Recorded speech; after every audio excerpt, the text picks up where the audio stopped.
સાચી વાત બેદળકની અંદર પિંકેશ પટેલ આપનું હાર્દિક સ્વાગત કરું છું। નવા એપિસોડમાં આપણે ચર્ચા કરવાના છે કૌરવ સેનાના શકુની એવા મામા પીપી બૂચમારું અને એમના ભાણા છે દુર્યોધનનો જે રોલ નિભાવી રહ્યા છે આવા વિનય કે આ મામા એક તરફ પાસા ફેંકે છે અને ભાણિયો છે એ ભાણિયો પૈસા ગણે છે।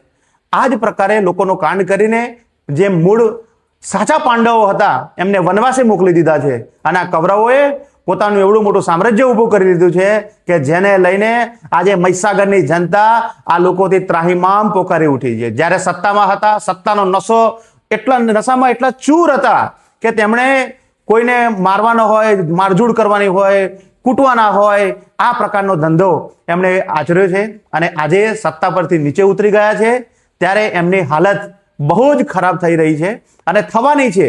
કારણ કે જે લોકોના બૂચ મારીને જે સંપત્તિ ભેગી કરી છે અને ખોટા લોકો ઉપર કેસ દાખલ કરવાના હોય, ખોટા લોકોને હેરાન કરવાના હોય, આ જે પ્રકારનો ધંધો આ જે બૂચ મારુઓ મામા ભાણિયા જે ચલાવી રહ્યા છે એમને કાન ખોલીને સાંભળી લો કે લોકો હવે જાગી ગયા છે અને તમારી આ જે મામા ભાણિયાની જે ગેમ છે એ ગેમ હવે બહુ લાંબી ચાલશે નહીં।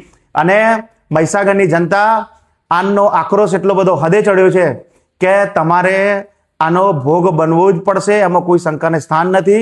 અને હું પણ મહીસાગરની જનતાને કહેવા માંગુ છું કે આ જે બૂચમારુઓ છે, બૂચમારુઓએ તમારું જેટલું પણ કાંડ કર્યું છે એ કાંડને ઉજાગર કરો, ખુલ્લામાં આવો। આ લુખ્ખા તત્વોથી, આ ચોરોથી ડરવાની જરૂર નથી અને વધુ વિગતે ચર્ચા કરવાના છીએ આવનારા એપિસોડની અંદર। તો ત્યાં સુધી જોતા રહીએ સાચી વાત બે ધડક અને ત્યાં સુધી ચેનલને શેર કરો, લાઈક કરો અને સબસ્ક્રાઇબ કરો।